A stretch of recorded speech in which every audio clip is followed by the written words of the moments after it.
Hey guys, it's Retro Rose here, and welcome back to Mushy Monday. I know it's a Tuesday. I was having some issues with updating my game, so it took me a couple hours and work got a little busy, but I'm bringing you Mushy Monday today. I was going to do Paradise Marsh. I think I'll just save that for after I do this part, and let's go ahead and get started, and I hope you're having a wonderful time. I think we're here. Yep. So I think it's just doing the step 2 preview because they said it was live.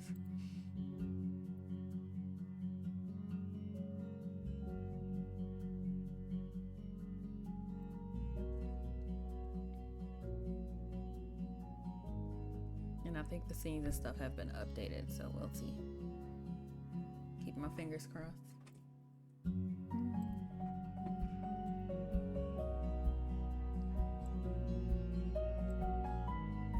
Okay, cool beans. I'm still short to this day. They, them, she, her, female. Miss Rose Smith, based on my pronouns. Yep. Ma, yeah. I'll stick with my mushroom. Winter was a world of its own. The place you'd known had gone to sleep. Ma wished more than once that people could hibernate until spring, the way bears did. Snow up on a mountain was worse than anywhere else in the state. It took hold of you whenever you went outside, trying to tug your shoes straight off your feet. That season, the cul-de-sac kids got rides to and from school. Place Mom and Granny took turns. They would take you in the morning and get you again in the afternoon. On lucky days, Mr. Lin would be the one who came at the end of the day, and sometimes your own ma could do it. Then there was that one time there'd been a huge misunderstanding, and the person who pulled up in front of your school was Mr. Bayama. It was a nightmare. The ballet recital thing happened. Quay stole the whole show. No one else could follow along. It was like the other dancers hadn't been told what was going to happen next. Maybe they hadn't, and it seemed like Quay made some of those moves up. The other Mr. and Mrs. Bayamom came to visit for the first time for their daughter's favorite holiday, Christmas. Her parents showed up in Golden Grove with bags over their shoulders and glasses on their face. Tamara looked just like them. She looked miserable. Oh no. They left after New Year's, only those two. Timrak didn't go with her mom and dad. She stayed with Omi and Opa. It hurts my heart that her parents do that.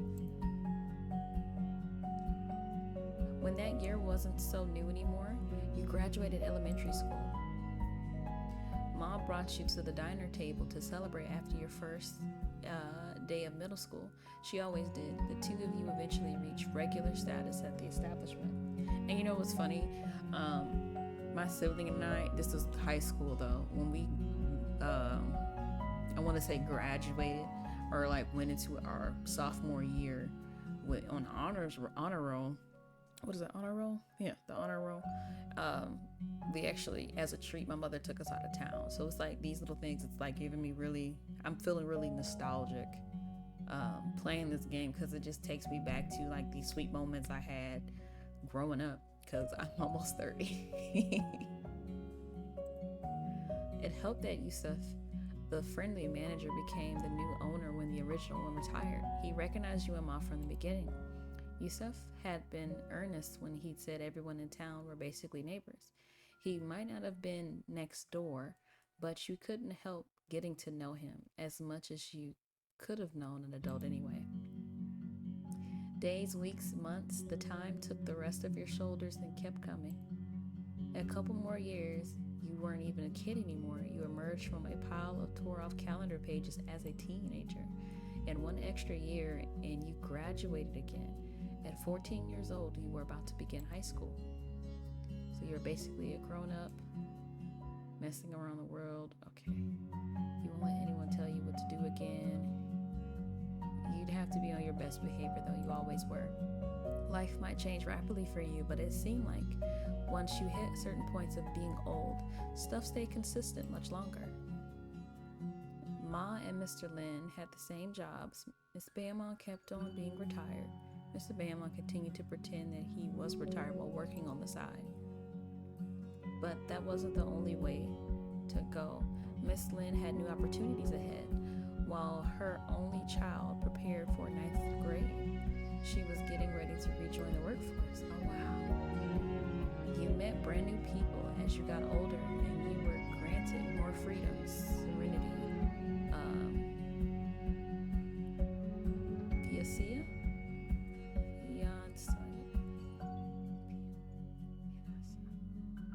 I want to say it's Vanessa,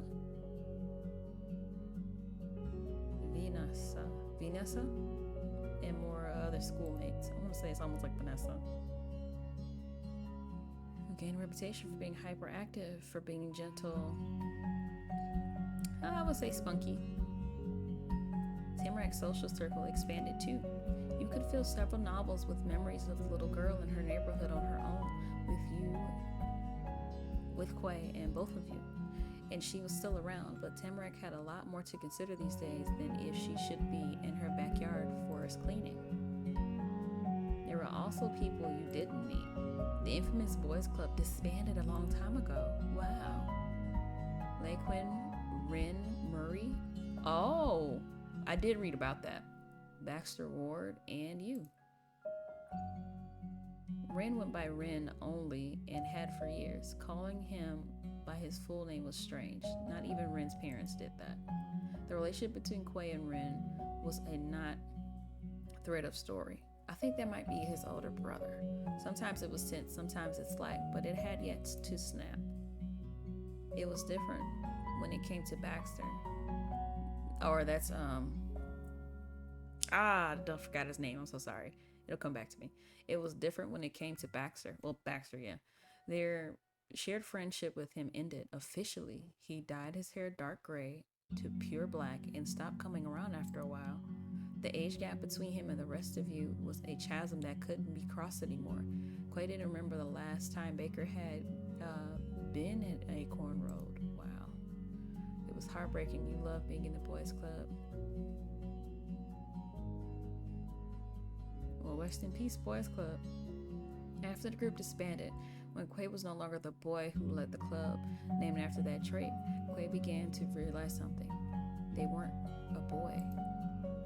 Quay wasn't sure what they identified with, but they could say definitively that it wasn't that. For now, all people needed to know was to call them by anything gendered. The news spread through the entire town ahead of school coming into session. Summer vacation didn't last forever. Days of sunshine grew short and cold. Gray clouds gathered on the horizon, and then fall settled over Golden Grove once again. The storybook escapade depiction of autumn went to the very root of the forest in the heart of the town, as the whole land glistened in its namesake of color. It's been nearly 4 years to the day since you moved there, in the tan house with the white picket fence at the center of the cul-de-sac. The trees grew in taller and thicker. Ma got a chair for the porch, and the mailbox had to be replaced after an accident. But other than that, not much had changed with the outside of your home. One might have said the building was worse for wear after nearly 1,500 extra days of weathering the elements. But for how old it already was when you got there, that was nothing. Nothing for a house pushing 40 anyway. 4 years of your life was closing in on a third of your existence. And that first third you could scarcely remember, since you were a baby and then a toddler for most of it. So it worked out that nearly half of the memories you made and kept were from right here, in this house, in this neighborhood, in this town. You lived in this one place longer than anywhere.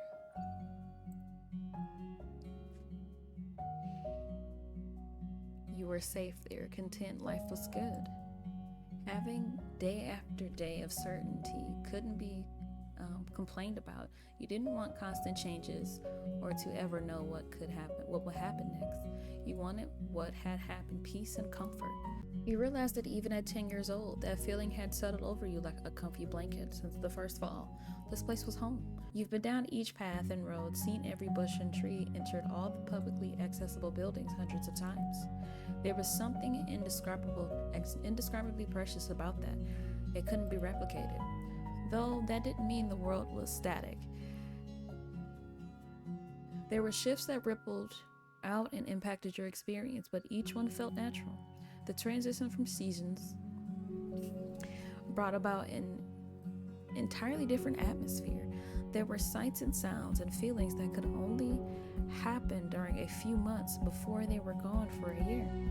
Other familiarities were lost to time for good, never to come back, but instead of their absence to eventually become old in their own right. You knew that acorns were beginning to fall along with the leaves, and that Bob's barbershop on Main Street closed 8 months ago, and that every day there was a new rumor on what was going to replace it.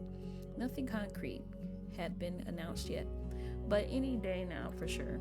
Miss Mom was stubbornly convinced that it'd be a restaurant, an Italian restaurant. The town needed one of those, she would insist. Yeah, that was less about what she thought would actually happen and more what she wished could be there. Circumstances were never as perfectly straightforward as stuff was the same and things were different, or what it could be certain of, and what you were believing in. You could have a piece of your world that had been ever present, something that hadn't gone away for a moment, yet right before your eyes it could stop being what you originally known. The example that came to mind that you had been imagining from the beginning was your left and right next door neighbors. Both Quay and Tamarack were the same people you seen basically every day for 4 years. No single one of those days did you decide that they weren't. No single one of those days did you decide they weren't Tamarack or Quay anymore. Of course, they'll always be literally who they are, but after everything they'd learned and seen, and from the basic concept of getting older, the two were pulled into certain directions. Little by little, it couldn't be caught by looking back a week or a month. Still, if you paused to remember them from the first meeting and compared that to who you expected to encounter that day, you could see it certainly. Well, clearly, starkly, they had changed. First, the companion of your youth, Mr. Quaylen. They didn't introduce themselves like that to people anymore. Whether a person could spell their name or not was not their problem. If someone didn't know that, then they didn't know Quay. And why should they care what a stranger believed them? The only part of themselves that they made sure to spell out was their pronouns, they, them. Quay was born and raised in Golden Grove, a local through and through, and not merely any kid in town. They were the one to take center stage, the one to reach out. Quay made himself ever present in the minds and hearts of the community. No matter what Quay said or did, each person they crossed paths with be familiar with them as the gender they were assigned at birth. Quay wasn't sure about what they identified with, but they could say definitely wasn't that. If they wanted to be free of that misconception, Quay had no choice other than to keep explaining again and again, person to person. They hated it. Going around introducing themselves in a way so many people who wouldn't immediately get it could still put things together was cute and everything when they were in elementary school. As a 9th grader, it was embarrassing. A lot of what Quay believed in as a kid seemed to be just now kid stuff. And at the tippy top of their list of childish ideals was the very concept of trying. Quay stopped putting in effort with their classes. They started skipping ballet lessons, and they did not go out of their way to make others feel welcome. No, they rebuffed nearly anyone who dared to wish for time in their presence. If Quay didn't already like someone, 0 opportunities would be given for the option to change. Despite going from most approachable face in town to completely unavailable, Quay remained exceedingly popular in school. The chill that overtook their demeanor only made them cooler, apparently. Oh, I like the long hair. Gee. I think we'd be a little jealous over each other. Yeah. But that drama was nothing to you. If Quay didn't want to go above and beyond to be friends with anyone in the world, they shouldn't have to. They could be snippier. They could be more sarcastic, so what? Quay meant a lot to you, and they had ever since you were 10. Quay made you feel like you mattered from the start, and that hadn't faded even when they closed themselves off to people more and more. You done what you could to be something beyond a fair weathered acquaintance for them, and those were thoughts you kept deep inside. You couldn't lie to your heart, you had a crush. That's what made them such a meaningful existence in your world. You were head over heels for them. When it came to Quay themselves, you could never quite tell their feelings towards you. It was mutual as they had a crush. Yeah. Quay never said as much, but you hadn't either. That didn't mean it wasn't true, and it was for you and them. You were positive. Quay was happy to drape themselves over you completely. There was no reason to stay distant.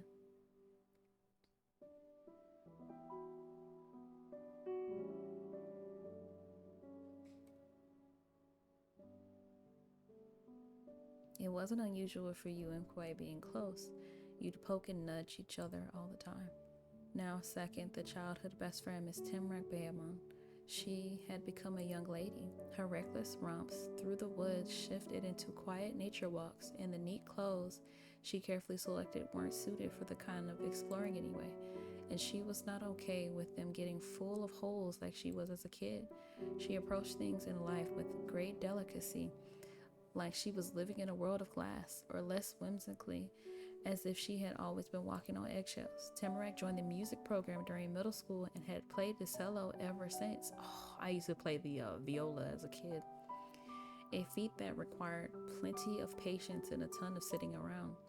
But all those new opinions, priorities, and decisions didn't speak to any level of decisiveness on her part.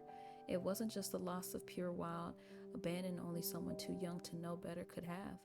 Tamarack didn't have a shred of certainty she used to. Some days, in some ways, she could come across more like her almost 74-year-old grandparents and a girl not even a quarter of their age. Then other moments, she leaned into the typical teenage priorities more than anyone else in her class, and neither seemed to make her particularly confident. What bits and pieces were truly Tamarack? Maybe all of them, maybe none. She had managed to convince most people that there was a clear picture they could accept and understand as her. Probably because she didn't understand herself either, or she couldn't bring herself to commit to what she did know. For 4 years on, and she is yet to blend into the harmony of this close-knit community. If Tamarack was in a room, odds were good, and she'd be the least acquainted person there. Whenever she went, Miss Bamum carried herself with the presence of a visitor, never a regular. Oh, that's cute. Gee.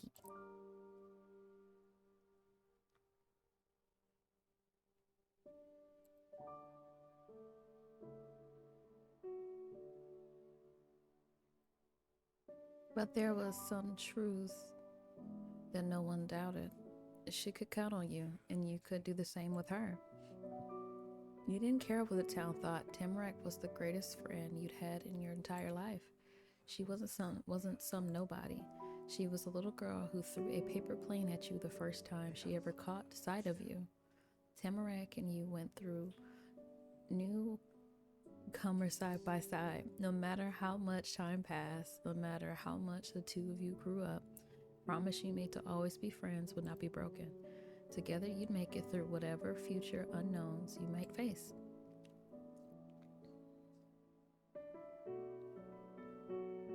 You and Tamarack hugged and held hands. You were okay with being close in whatever way.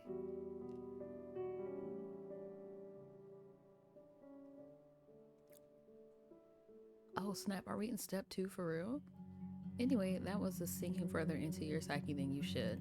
You decided while shaking yourself out of a daze, you went You were at home sitting on a lumpy chair that tried its best to be a shade other than tan, which it was. It needed a good lawyer to call itself creamy orange or pale yellow. The building creaked without anybody doing anything. A ticking and talking tapped at the back of your head. The place you lived was sort of a third member of the Smith family. It had its own way of being in its long-time quirks, while still taking after the parents and sibling it received. In the time you'd lived there, you'd added a few of your own nicks and scratches to the house. Some of the old furniture was replaced with brand new old furniture from the local antique store and thrift shop.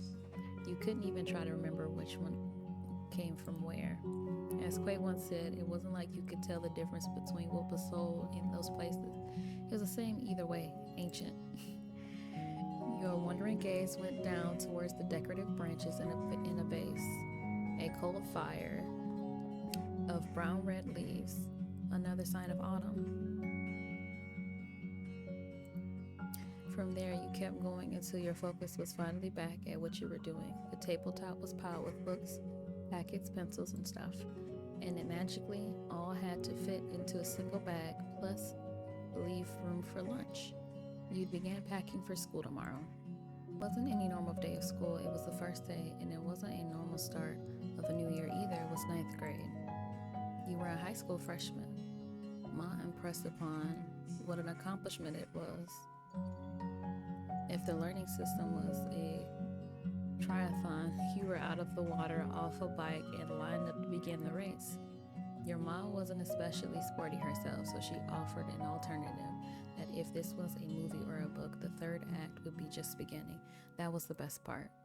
For as much as Ma hyped it up, your transition into the highest level of public schools wasn't as intense as it was for other 14-year-olds. You've been attending Riverview Peak since the 6th grade already, and its gold, black, and navy official colors, and beloved freshwater otter mascot. The district of Golden Grove was small enough that middle school and high school shared a building. Oh, that's cool.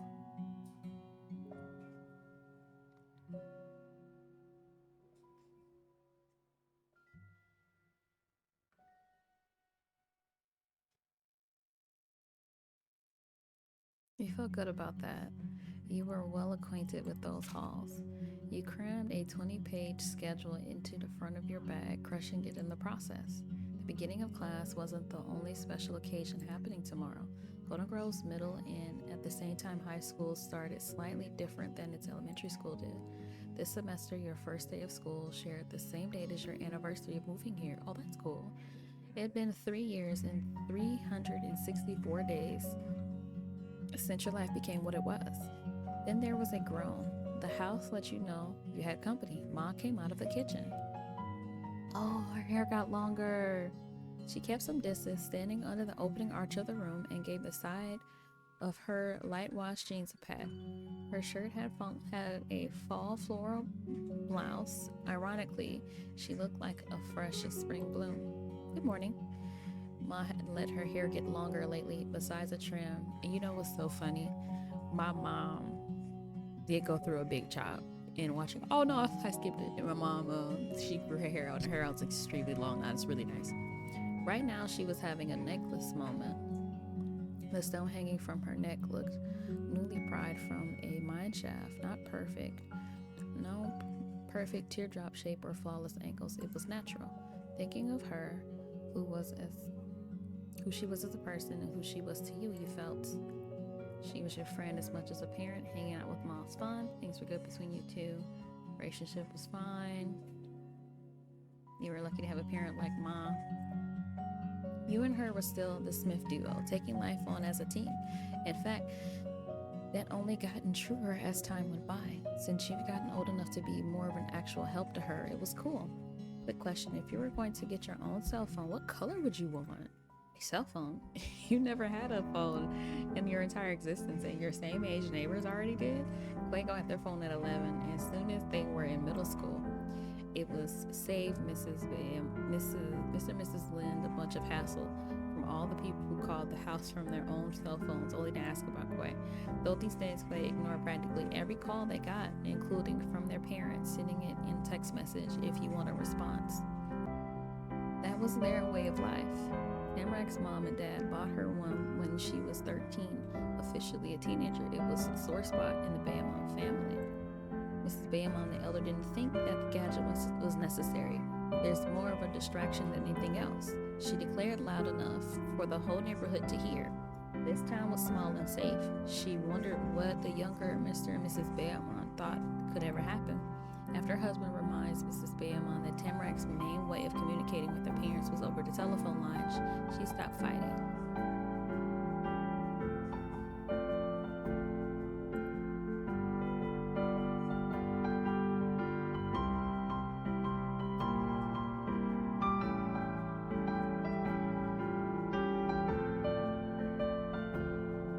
Thanks, that's gonna help. I appreciate if you would bring one around with you. I like to have a way to reach you. I've been saving up. Phones get pricier every 6 months, and then there's these monthly fees and so on. Mom didn't expand on so and so, steadily pushing her hand in front of her. Her child knew the value of $1 already. You never had a chance not to. But you're in high school now, so you should have a phone. That's kind of how my mom was. Like, I didn't get honestly, I actually didn't get a cell phone until the end of high school because it's something I actually needed. Because beforehand, when you're younger, you don't necessarily need these things, but the way technology and life is growing is something that you need to find essential. High school, that was the Smiths family milestone for gifting their young with a phone. Each household on the street had a different answer for the same thing. Of course, I'm taking you to the store with me. I'm not going to choose it for you. I have to sneak out of work a bit early for this. We'll need to go to the next town over to get the best selection, and I want this done before tomorrow. Wait, how early is early? I'm seeing Quay and Tamarack today. I can't wait for some other time either.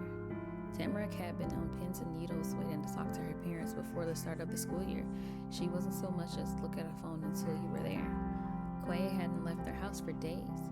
You had to go over there and make sure they weren't dead. Don't worry. This doesn't mean you have to go flake out on seeing your friends. I know you want to see them. I'll swing around to pick you up late afternoon, early evening. Thereabout, you'll have all the time. All right. Getting a phone didn't excite you, but if it wasn't going to get in the way, you weren't going to complain. Thank you, dear.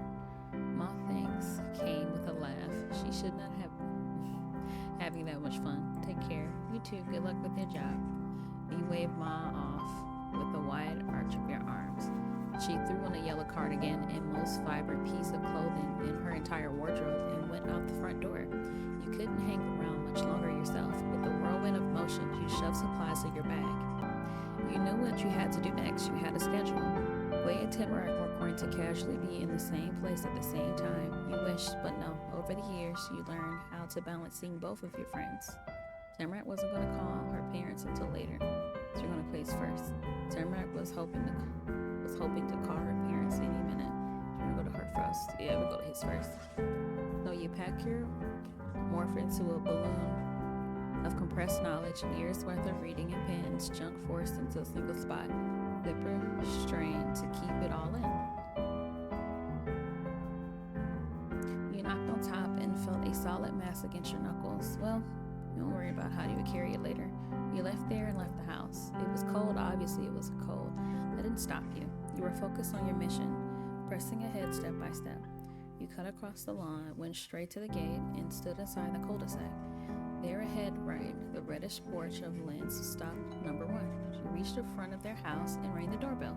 Nothing happened at first. There wasn't an instant reaction you get from Mrs. Bayamon, but the chance for a prompt adult-like response passed by too. You left waiting longer than somebody normally had to stand at the doorstep. You had no idea what to expect. This could take another few seconds or a few minutes. Well, actually, I'm going to go ahead and cut it here, guys. Thank you for joining me on the first part of step 2, and I'll catch you guys next time.